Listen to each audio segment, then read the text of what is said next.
According to the Starr Institute for Sensory Processing Disorder, sensory processing is the way the nervous system receives messages from the senses and turns them into appropriate motor and behavioral responses. Sensory processing disorder exists when signals are either not detected or not organized into appropriate responses. I have dealt with occupational therapists since my son was born in 2010. He is diagnosed with sensory processing disorder as a comorbidity to his chromosomal translocation. We have had to find many different ways to give him the input that he craves. And I've also done a lot of research on my own to try and help him.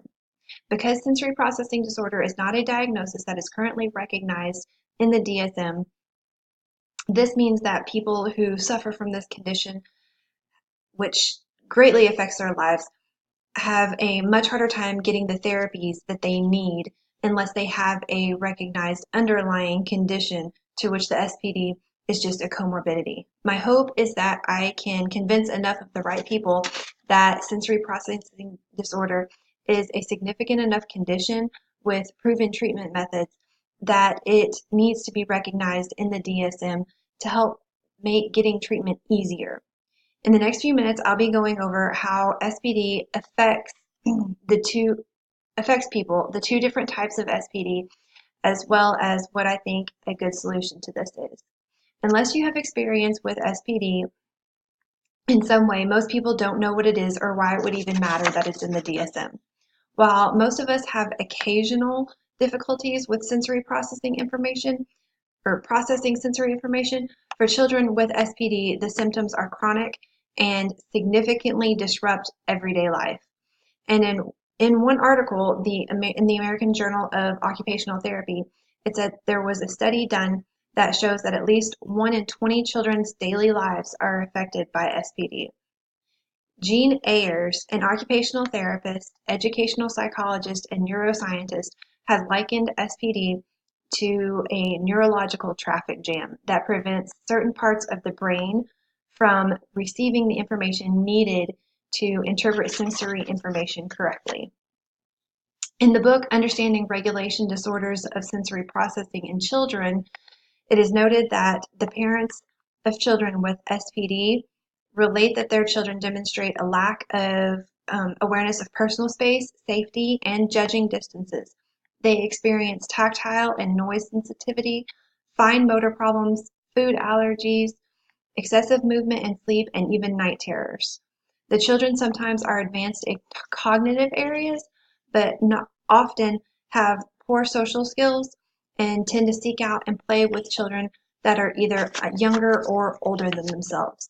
They desperately want control of their environment. Although they may be engaging and charming, they can rapidly switch to violent outbursts or reactions manifested as aggression or negativity.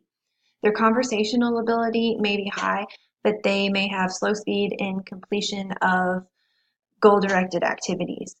Sensory processing disorder can affect people in one of two ways. First, there are the avoiders. These types avoid certain sensory input or stimuli. They are picky eaters. They cover their ears from noise. They don't like anybody getting too close to them.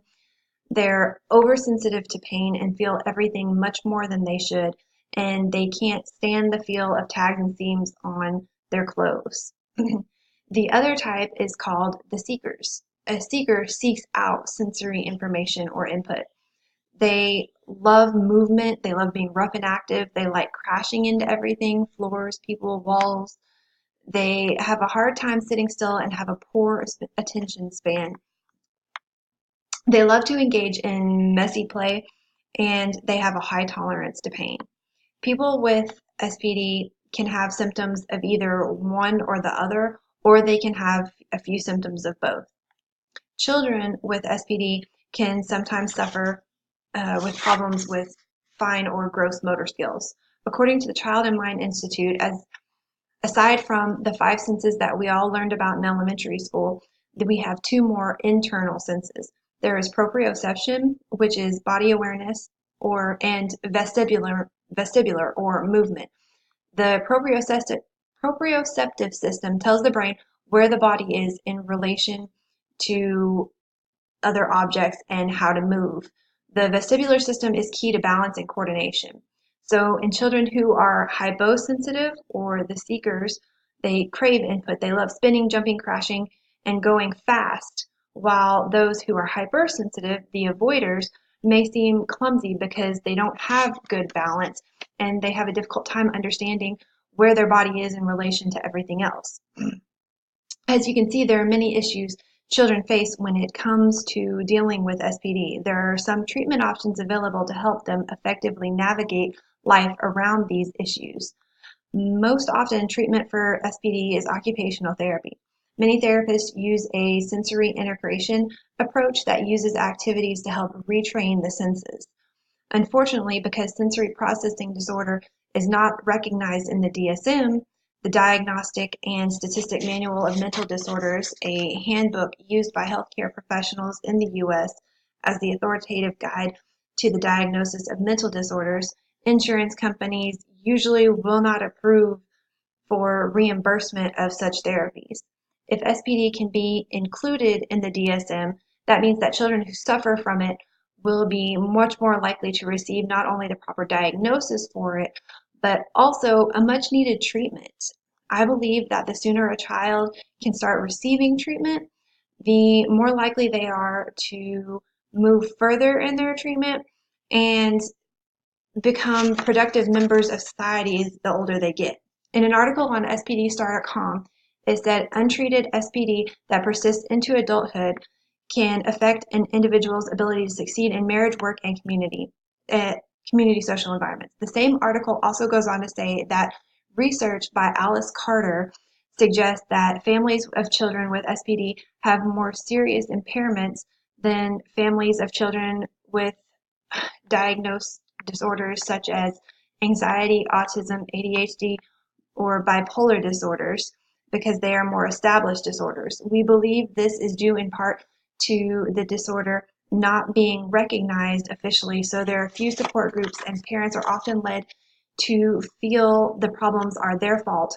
And finally, in an article in the New York Times, it was stated that official recognition would bring desperately needed research as well as more complete coverage for treatment, which can run more than $10,000 a year.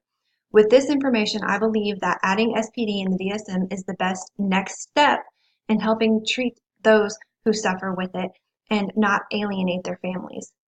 Now that I've gone over the two types of SPD, how they affect people who suffer from it, I would encourage everyone to do their own research and decide for themselves if my solution to adding SPD to the DSM is appropriate.